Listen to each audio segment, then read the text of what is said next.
folks, to another edition of Our City Matters. Today we have a special guest, as usual. I love guests.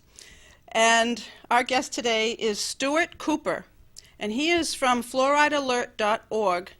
And I'll let him introduce himself to you and his title with the organization. And welcome, Stuart. Appreciate you being here. Well, thank you for having me. I'm the campaign manager for the Fluoride Action Network. You can find our website at www.fluoridealert.org. And we're in such a nonprofit, international coalition of over 5,000 medical and scientific experts who oppose water fluoridation. And we're a nonprofit educating the world about the risks associated with fluoride and overexposure to fluoride. And we have nearly 100,000 members, and as I said, over 5,000 scientists, including Nobel Prize winners, who oppose this practice and would like to see it ended. Oh, that's great, Stuart. What prompted me to have you on the show today was the article or the alert that came out, I think it was from the CDC, or whoever yes, it was. This past Monday, or last Monday, a week from today, the Department of Health and Human Services, U.S. Department of Health and Human Services, finalized their recommendation of what they consider as optimal fluoridation. Here in America, since 1945, we have artificially increased levels of fluoride in drinking water, in public drinking water systems. For 50 years, the recommendation was to have that fluoride level be between 0.7 parts per million and 1.2 parts per million. Of course, after 50 years, the Department of Health and Human Services continued doing research, and they now have admitted that the former levels that were optimal were too high, and they were overexposing citizens to fluoride systemically. And the real side effect that they couldn't deny was fluorosis, dental fluorosis, where now 41% of adolescents in America, these are young teenagers between the ages of 12 and 15, 41% have dental fluorosis, meaning it's only caused by one thing, being overexposed to systemic fluoride, meaning you've consumed it rather than the topical application. So, you know, that's why they eventually lowered it on Monday. They made the final recommendation. They had proposed this recommendation in 2011, but you know, it took 4 years for them to review that recommendation, and that means, you know, the past 4 years, communities have continued to overexpose citizens to fluoride. You know, and this isn't actually new data. In the 80s, they were aware that 23% of adolescents had dental fluorosis. And as they continued to promote fluoridation, and it went up from about 50% of public water supplies, and now it's nearly 75% of public water supplies are fluoridated. During that time period, we saw it go from 23% in the 80s to 32% in the 90s. They did nothing. And now, we're you know, in 2010, they concluded from data from the early 2000s, that's up to 41%. And we suspect that now, currently, the data is inaccurate, and it's actually probably closer to 60% of adolescents now have dental fluorosis. They've been overexposed. And dental fluorosis is a white, you know, in the milder form, is a white spotchiness on your... We have a picture of that fluorosis. Yeah. I believe... no, I don't have the fluorosis one. Okay. Sorry about that, but they're the brown spots on the teeth. Yes, white or brown spots, and in more severe cases, it's molting or pitting of the teeth, which actually weakens the enamel, will actually create more dental decay. I mean, many people have this. A lot of people don't even realize they have it. If you look in the mirror and you see white streaks on your teeth, or brown streaks or yellow streaks, you have dental fluorosis, you've been overexposed, and you should be upset. And that's really what the main 2 points I want to make when I see what this press release that they put out on Monday is, one, you know, this isn't you know, it's a positive thing we're seeing a reduction in fluoride in our water, but they're admitting that they've been overexposing the public to this. And the people should wake up and say, if they look in the mirror and they see dental fluorosis, they should be angry. Someone needs to be held responsible, and the government is doing nothing to compensate these people for knowingly overexposing them to fluoride. Causing harm. Causing harm. And, you know, And they say it's just cosmetic. well, that's what they say. I mean, and we'll, you know, I'd be happy to go into the many health effects of fluoride, but let me just point out something very clear. Dental fluorosis is a biomarker of internal damage. You've been overexposed. So at the point where you see it on your teeth means that your body's already been exposed to it. Your bones, any calcifying tissues, your pineal gland, your endocrine system, your brain, all of this has been exposed to fluoride. It's all been overexposed, and that's just a biomarker. And it's a shame that, if you have your eyes are turning yellow or you have blood in your stool, they don't call that a cosmetic problem, do they, when you are finally seeing the results It's of the a side effects? symptom. It's a symptom, Right. and that's exactly what dental fluorosis is. It's not just cosmetic. Right. It might be okay now to put up the cartoon about it was not really funny, but it's the government telling us that, it's for your own good. And we don't guarantee it, but we think it won't hurt you. Yeah, I mean, and that's really, I think, before you even get into the science, you don't have to be a scientist or medical expert to understand why we shouldn't be doing this. The basic argument is we shouldn't be using our water supply as a means to distribute a medication or even a supplementation, because one size doesn't fit all. We're doing with what our water supply with what a doctor can't do in his own office. He can't give any patient without knowing the medical history, no matter their age, no matter their size, no matter what other environmental toxins they're exposed to, no matter what their ailment is. He can't just say, here, take this supplement and have as much as you possibly want of it, and I don't even care about your medical history. But we do that with the water supply, and it makes no sense. We've been having fluoride in our water in Manchester now for 15 years. Yep. 15 years. And we have one size fits all, so it doesn't matter your age, weight, and usually medications are given by age or weight. Absolutely. And so this is indeterminate of any of those factors for an individual. One size fits all. We have a warning for infants.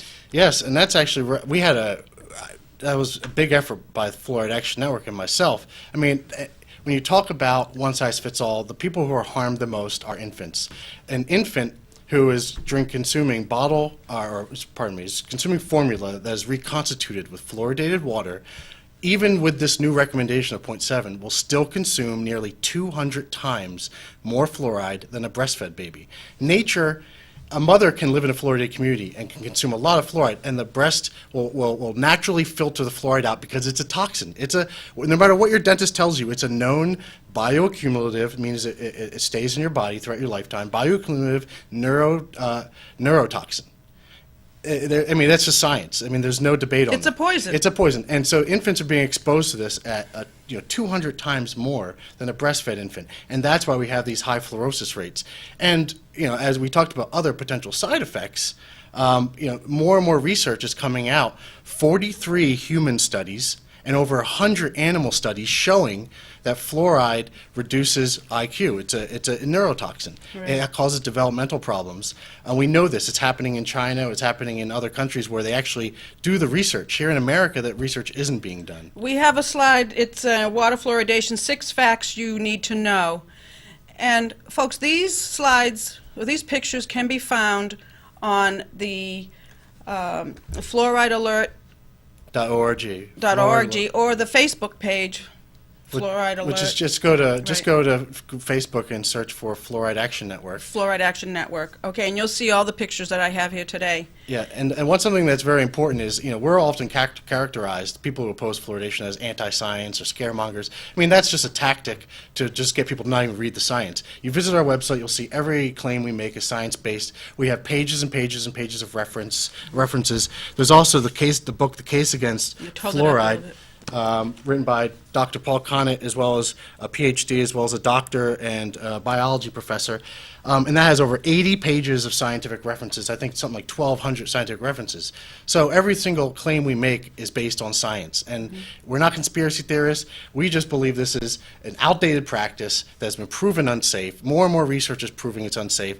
It's unethical, it's unnecessary, and it's ineffective. And now that we've entered the 21st century, we need a better solution, a safer solution. And Europe has outlawed it out of their water systems. Well, 97% of, a lot of people say, hey, look in America, we have all these organizations that support it. How can you oppose this? Well, they're in the minority. There are more people drinking fluoridated water in North America than in the rest of the world. 97% of Western Europe, does not fluoridate. There's only one country left that still mandates it, and that's Ireland. And in fact, just in the past year, almost every major county council, as well as major city councils, including the Council of Dublin, have unanimously passed resolutions calling for the federal government to end fluoridation because it's a medical experiment, it's unsafe. And just last year, the health minister of Israel, the only other country that had mandated it, prohibited it. So here we have other nations, developed nations, allies, who are prohibiting the practice, making it illegal because it's unsafe. And here we are in America promoting it full steam ahead, the CDC, Department of Health and Human Services. And you can even read the press release where they're admitting that they're overexposing the people, but you read the press release and they applaud themselves. They pat themselves on the back. Look how our science is evolving and we're acting to protect you. Well, the Fluoride Action Network, we've been criticized for years by these proponents of fluoridation as the radical ones. Everything we said is happening. We told you people were being exposed for 20 years, and here these experts are now just admitting it 20 years after we've been saying it. So who are the real experts? I think there's a mantra now. It's a religion to support fluoridation. It's no longer supported by science. Right. And folks, if you really want fluoride, it's available by prescription, and it's available on the Medicaid prescription list. So your doctor can give it to you through a prescription, which should be the way if you do need it, but there's no scientific evidence that anyone needs fluoride. No, fluoride is not an essential nutrient. There's no biological process in the body that requires fluoride, and you can't be fluoride deficient. In fact, just as you hear dentists always use anecdotal stories. I've seen patients from both sorts of communities, and some have dental decay and some don't. I've never lived in a fluoridated community in my life. I'm in my 30s. I've never had a cavity in my life. You don't need fluoride to have perfect teeth. It's just about hygiene, genes, and hygiene and proper nutrition, and that's what we ought to be providing. And really, as you made a great point about, it should be kept within a doctor's office.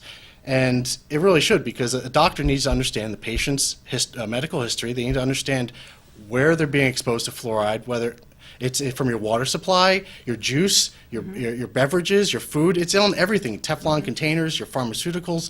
Fluoride is everywhere, and we're being overexposed to it from many different sources. And your doctor can watch for overexposure by the symptoms on your teeth. Exactly, and that's why I started out by saying, the people who are promoting in the water supply are promoting something they can't do in their own office. In an office setting, systemic fluoride that is meant to be consumed, not topically used, you can only get it by prescription because it's a drug. It's not FDA approved. It's never been FDA approved. It's considered an unapproved drug. Oh, yeah, so it's never even. And when pharmaceutical companies actually tried to get FDA approval for a few supplements, they were actually turned down, and because it didn't show effectiveness in reducing dental decay.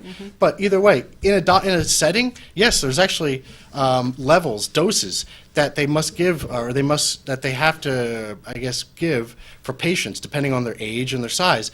We don't have that same dose response, or that same dosage requirement we put in the water supply. An infant will consume plenty. It's a lot, 200 times more in a breastfeeding infant. What is a therapeutic dose Yes. for an individual? We don't know that, and everybody drinks a different amount of water. An athlete may drink a gallon or two of water a day. Somebody else may not. So everybody is getting the same treatment, and we have no control of dose. That's why there's no other substance in the water supply. There's no other drug in the water supply other than fluoride. Every other chemical in the water supply is put there to treat the water. This is the only substance in history we've ever put in the water to treat the consumer. People always try to say chlorine is similar. Well, no, chlorine kills bacteria. It's meant to treat the water. It's meant to keep people alive. Fluoride, it does nothing to the water. It's just meant to treat you, the consumer, and it's only meant to possibly reduce dental decay. It does nothing to reduce, viruses or any other sort of contagious illnesses. Well, you were just going to go on to this topic of fluoride linked to ADHD, attention deficit disorder of sorts. Yep. You can put that slide up, John, the ADHD one? Too big. We talk about recent science, and I spoke about the IQ, and I'll get back to that in a second because I do want to touch on the meta-analysis that just came out of Harvard Public School of Health. But just in the past couple months, we've had two major studies come out. One is on showing a major increase in the prevalence of ADHD in the United States primarily in fluoridated communities. It's a massive increase. In fact, the study showed, it was in the Journal of Environmental Health, a peer-reviewed journal, and it showed that for every 1% the public water supply is fluoridated. So, for instance, 10 years ago we had about 63% of the public water supplies. Now we're up to 75%. For every 1% of increase in the United States of water fluoridation, we actually see about 130,000 more cases of ADHD. Oh my goodness! Now, at this point, this is the first study of its kind. So we're not going to. We can't just make conclusions. It's not. We can't make conclusions. But this, something showing that significant of an increase is very alarming. And so further research is necessary. And they even broke it down looking at states like Iowa and Delaware where they have mandatory, or they have, almost 90-something% of the communities are fluoridated. And you even in these cases where we're talking about people who are high on the socioeconomic spectrum, we're seeing massive, very, very high rates of ADHD. And the only correlation is really between that and fluoridation. Another study that just came out in an even more prestigious medical journal in the past month, in the British Medical Journal of Epidemiology and Community Health, showed, and it was the largest study of its kind, showed that fluoridation fluoride at the fluoridation level, 0.7, we're not talking about high levels here, we're talking about the levels you're drinking at home, causes a significant increase in hypothyroidism, which is it will decrease the activity of your thyroid, which we know in a lot it is a major problem in America, especially in middle-aged women, and it also can infect the fetuses if these women are pregnant, decreasing IQ in the child and also causing other neurological problems. That just came out and that showed a massive. I think it showed a 62% greater chance of having hypothyroidism if you live in a fluoridated community. And they said just generally in all of this was done in England, and because they keep very good stats at the general practice level. In all of England, they showed a 10% increase in hypothyroidism if you lived in a fluoridated community. Which means people could become overweight. Absolutely. So obesity may not be linked to just all the sugar we eat, but also the fluoride we intake. Absolutely. I mean, in 2000, I would urge anyone who questions this, go back and Google the National Research Council 2006 report, the National Academy of Sciences. They did an extensive research, 3 years of research on for Congress on the toxicology of fluoride. And that was the first time where they publicly said fluoride is an endocrine disruptor, meaning it does impact your endocrine system, your pineal gland, your thyroid, and it impacts hormones, which we see, that makes sense with ADHD. It makes sense with women and the thyroid problems and obesity, and also your pineal gland affects your melatonin levels. So people with sleep problems, and we know sleeping disorders cause many other disorders. It impacts your heart. So here we are. The dentists are putting something in the water supply that. And I want to point out, in 1999, the CDC, the primary promoter of fluoridation in the world, they acknowledged that the primary benefit of fluoride, or fluoridation, or fluoride, is just topical. They admit you don't need to swallow it. In fact, all of the risk comes from swallowing it. All of the benefit just comes from the topical application of that. So the fact that they're continuing to promote this, as we see more and more science come out showing that, it's not only affecting the teeth, but it's infecting every tissue in your body. It's completely it's just unethical, and it's time to just end this, because it's to think that, hey, you might benefit your teeth a little bit, but we're going to hurt your brain, we're going to hurt your thyroid, you're going to hurt your pineal gland, your bones. Can we put up the corrosive slide, John, Brendan? There, an example of fluoride machine. Pumping machine in a fluoride room or something that's going to be pumping into the water system. That's in fluoride injection room. I believe that's in Kansas, but that's very common. This is a very common. We see this all the time. We see corrosive. A lot of very corrosive. That's the thing. The additive. You always hear the proponents say fluoride is natural. It's a natural. Listen, in our groundwater, it's calcium fluoride. What you're seeing there is hydroxylic fluorosilicic acid. Okay. That's hard to say, but I'll explain in a second. You're not seeing natural fluoride. Plus, that the natural average, like for instance, Manchester's groundwater is similar to groundwater around the United States, that the natural level is 0.1 parts per million. So they're increasing it 7 times, or they were increasing it 100 times, or 10 times, but now they're increasing it 7 times. That's not natural, increasing it by 7 times. Also, they're not using a pharmaceutical grade fluoride. They're using, as I said, the hydroxyfluorosilicic acid, which is actually a byproduct or a waste product from the wet scrubber system in the smokestacks of phosphate fertilizer factories, primarily in China and Florida. So as they collect that waste that the EPA does not allow to go up into the air, there's a wet system, a spray that goes across, collects it. They don't filter it.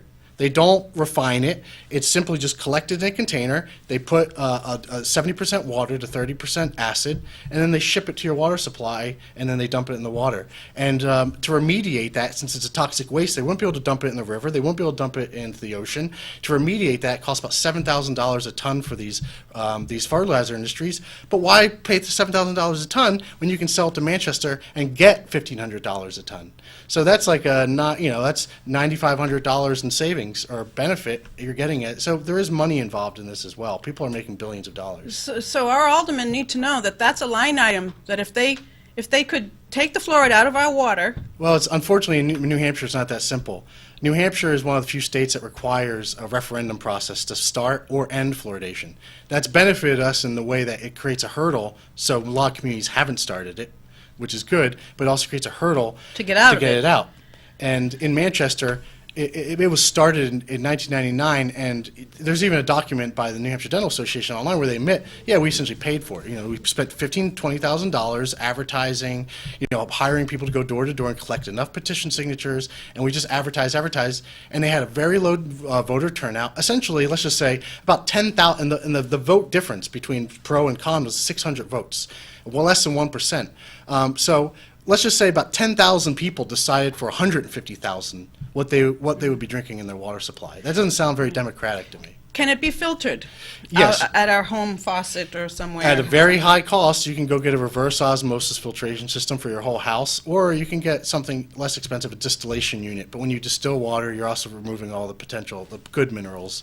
But those are the only 2 ways, which is why it's so absurd when the proponents say, listen, if you don't want the fluoridated water, go get bottled water. Go get reverse osmosis. Where does that come from? Exactly. The bottled water comes out of a city municipal. Exactly. Great point. A lot of bottled water does, and it does have fluoride contained in it. I mean, you'd have to track that down and find what. They're not going to put reverse osmosis on all those spring water bottles. No, I would say the only 2 companies there are 2 companies that use reverse osmosis. It's Coke and Pepsi, so Dasani and Aquafina. They actually use reverse osmosis to keep the uniformity of their product. So those 2 water products are completely clear of fluoride, but most of them aren't. And the FDA doesn't require bottled water to label fluoride content. So if it says if it says spring water, and it's coming from, let's say, Poland Springs. Yep. Is that not going to have fluoride added to it? No. If fluoride is added to bottled water, the FDA requires a notice of that, and that's very rare. But I can't say that Poland Springs or every water company has the same uniform, like 0.1 part per million fluoride. Some do. Like most do, as I said, most groundwater is that. But because of the rural area where a lot of these where these aquifers are, where these water companies get the spring water and stuff, you have more phosphorus rock, and so you do have higher natural fluoride levels. It's only like 2% of New Hampshire communities do have higher than normal fluoride levels. But so the only way to know what your bottled water has in it for fluoride is the FDA actually does keep a database. You can go online and track that down, or just call the water company, the producer. But as I said, there are many that don't have any fluoride. Look for the ones with reverse osmosis. I'm not here to promote Coke or Pepsi products, but those Aquafina and Dasani I know use reverse osmosis. Smart water, I think, is RO water. Okay, I'm not familiar, but I'm not 100% sure. But anyhow, so it's hard to get it out. If we do have a reverse osmosis water system in our home, it's very expensive to do a whole home. It's very expensive, and so if you don't want to take a bath in fluoride water, then how are you going to get it? Well, exactly, and that's the real problem, and that's why you can't just say, well, if you don't want fluoridated water, don't drink the water. I mean, this is the public water source. This is the public water supply. It should be providing clean, potable water, not dental care. I mean, and when they try to claim that, I like to look at this. You get a bottle of water from the store, one bottle. It's like $1.50, $1.30. For that same price, you know, that person that's going to have to drink that if they don't want to drink fluoridated water, the person who wants fluoride can go out and get a little, you know, travel for $1. You can get a little travel toothpaste, and that'll last you a couple months. Right. You know, so where we should be making the priority? So we should get involved. We Yes. should call our legislators Yeah. and tell them, let's for the next, maybe the next legislative session, start this conversation about changing some legislation that's there that's preventing us from getting fluoride out of our municipal water supplies. Yep. And so we don't have to jump this huge hurdle of trying to get all these signatures. Yeah, I mean, and we actually had a bill, we've had several bills in the legislature recently to do that, to prohibit fluoridation. And we actually had a lot of support, but the only roadblock is legislators didn't want to over or circumvent, you know, these votes. They felt in New Hampshire, where we have live free or die and this, you know, this attitude, but you know, they wanted to respect the voters. But at the same time, we understand that if something is deemed dangerous, Right. it should It's a just be safety, stopped. now It it's should become be- a yes. safety issue. And isn't it always about safety? And it really is about safety, and that's why, you know, only 12 water companies here in New Hampshire actually fluoridate the water. If we can put up the slide, stop poisoning our water. Now, there are folks out there in America who are concerned, who are aware. We need to become engaged in this conversation, and that's why I have you here today, so we can start this conversation. We'll have more episodes about this, and as we go forward, and see what we can do. We have 1 minute left, and I'll just urge everybody to visit fluoridealert.org, and there you'll find all the information as well as contacts for the New Hampshire campaign if you would like to get involved. that's great. And we know Barbara Hagan. I guess I was not living in Manchester at the time, but you had a huge fight against the fluoridation of the Manchester water, and we'll have Barbara Hagan on as soon as we can. And you worked closely with her, I understand. This was before. No, I Oh, was it? personally Oh, didn't. wasn't But you? I'm Okay. very familiar But your with her organization? opposition. Yeah. Yes. Absolutely. Fan did. Yeah. So great. as I said, that was, you know, we couldn't put $20,000-$30,000 like the proponents did towards advertising this. That was It's a huge lobbyist. yes. A lot of people make a lot of money off of this, and you know, we're not. We're just here to spread the truth. This is not about money for us. This is about freedom, and this is about doing what's right for our citizens, moving into the 21st century. Okay. Well, I think we're more concerned about our environment more than ever, and having fluoridation in our water is just a travesty, really. It really is, and it goes against informed consent. You know, we shouldn't be using the water supply to medicate people. You know, if you want fluoride supplementation, it's very easy to go out to any CVS or any store and get as much fluoride as you possibly want. Use it safely, topically. Don't drink it. Look at the back of your toothpaste bottle. It says if you swallow it, a pea-sized amount, which is 2.25 milligrams, the same amount in a fluoridated glass of water. If you consume it, you have to call poison control. Look on the back of your toothpaste. Okay. All right, so we'll be closing the show, and you do have a book, Fluoride, Yep, the case against fluoride. The Case Against Fluoride, and that can be bought on your Amazon, website? you can get it on Amazon or anywhere else, and everything is scientifically referenced, written by 3 professionals. Okay. All right, Stuart, we have Stuart Cooper. We appreciate you being here, and the organization is fluoridealert.org, and I'm Deborah Olszta, and my phone number, oh my goodness, 603, oh my goodness, how come? I give my home phone It number. happens. 622-4701. If you're watching this show, you can give me a call. We can get you hooked up with Stuart. I thank you so much. Take care. Till next week.